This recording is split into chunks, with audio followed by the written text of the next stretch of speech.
experienced ones, one more time, Wezolo, welcome. Swagitam, Akwaba, we are welcome to our walk through the pages of the book. Occupy till I come. Occupy till I come. Humanity, we begin today the very first chapter, which says the genesis of it all. The genesis of it all. Dignified ones, we read. Once upon a time, there lived a king called Kwame, who ruled over his people called Kwame's children. For years, Kwame ruled over his people with righteousness, peace, equal rights, and justice, and love above all. Sicknesses and diseases were far from Kwame's children. Their land flowed with milk and honey. Believe me, Kwame's children lacked nothing. All manner of wealth abounded to them. Gold, diamond, bauxite, manganese,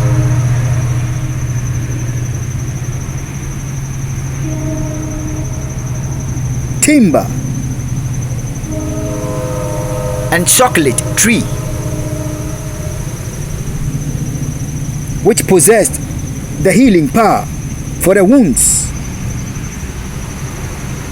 of quote sick nations, unquote. Dios es bueno, Gold Coast. Dios te bendiga, O Ghana. Oh yeah. Kwame, according to the good book, had all things to himself.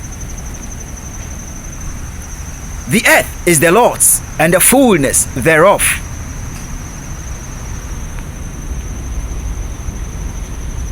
The world and they that dwell therein, including riches. The silver is mine, and the gold is mine,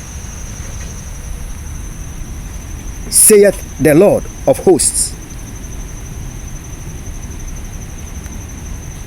If I am not mistaken, then I should say the purchasing power of Kwame's children valued even more than the most valued currency in the world today. I tell you, Kwame's children were the envy of the world. Unfortunately, Kwame's children rebelled against Kwame, the king. One day, they refused Kwame as their king, forgetting they were a unique people, set aside and blessed by God. They looked around and realized all nations which compassed them about were ruled by ordinary men. Yea, men ruled over their fellow men, as Kwame ruled over Kwame's children.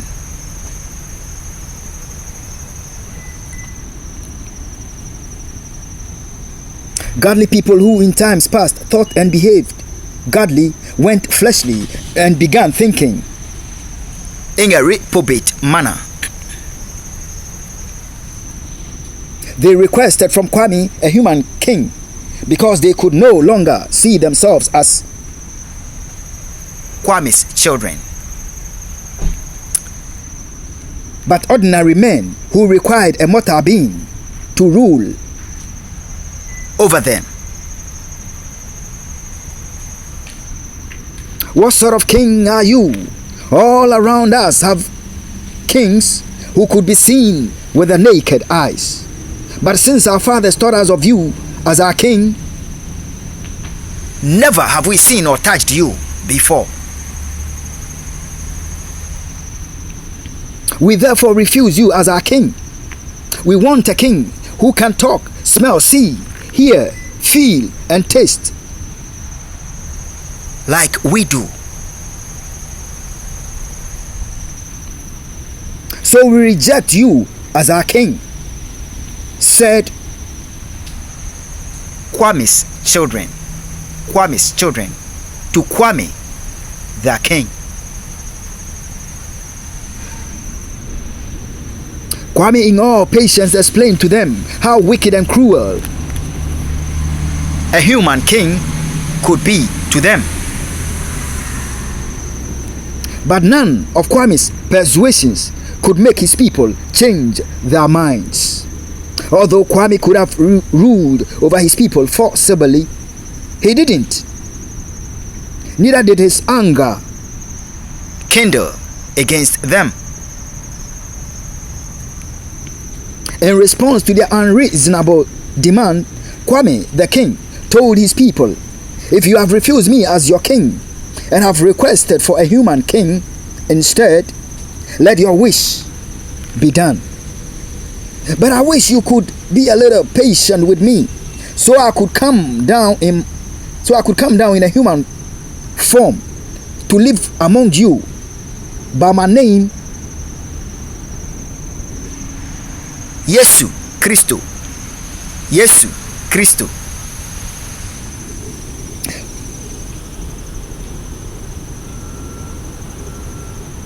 But since your heart is decided, let it have its desire.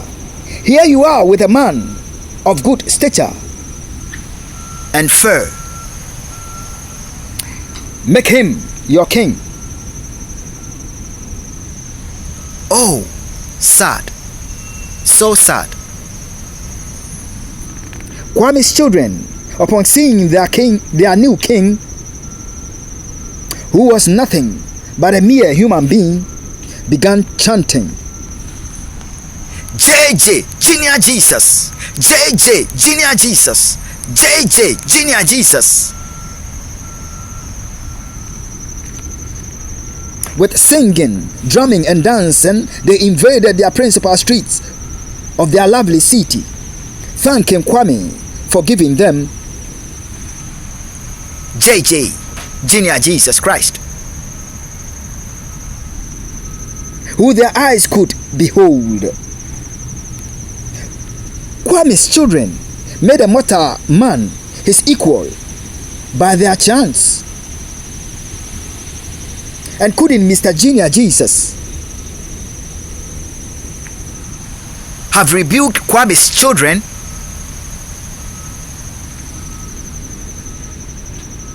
To have avoided Kwame's wrath from raging against him and his subjects? Ah well, Okrama Brofo. Laugh. Pa, they say, is sweet, and power corrupts. So thou man on the throne, take heed not to be power drunk or corrupt, for absolute power corrupts absolutely. And by that you could easily rob Onyankopon Kwame of his glory, and consequently call for his unavoidable wrath. Remember, I will not give my glory unto another. I will not give my glory unto another, saith Kwame. Kindly give me your ears, O young men and women of the Gold Coast and the entire world. We need no prophet or prophetess to discern the story as having a direct bearing on Ghana. the people, and a one-time ruler of Ghana land. And it is full of a hintasem to be unlocked, and great lessons for all mankind. However, this is not a puzzle or a jigsaw. Laugh. I therefore implore on your patience to receive in all meekness the profound wisdom which shall be unfolded here. For this, quote, P-E-A-C-E, peace, unquote, of wisdom is never designed for the hasty, but for the patient.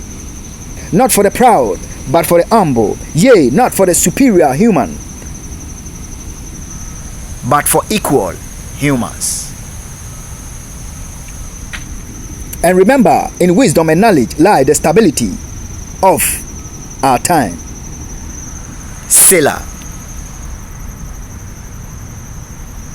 Dignified ones, just as once upon a time a battle began over the intellectual property of the music,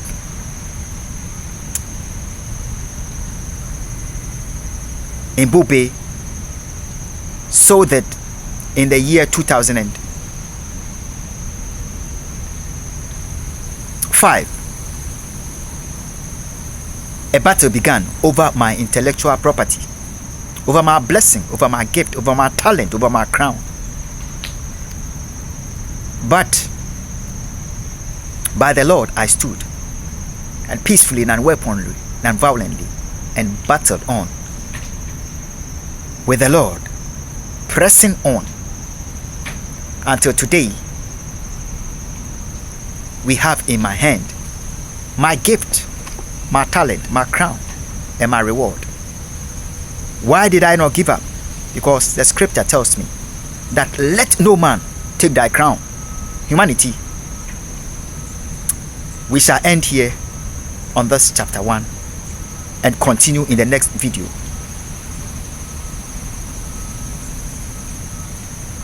To you I say, Swagatam.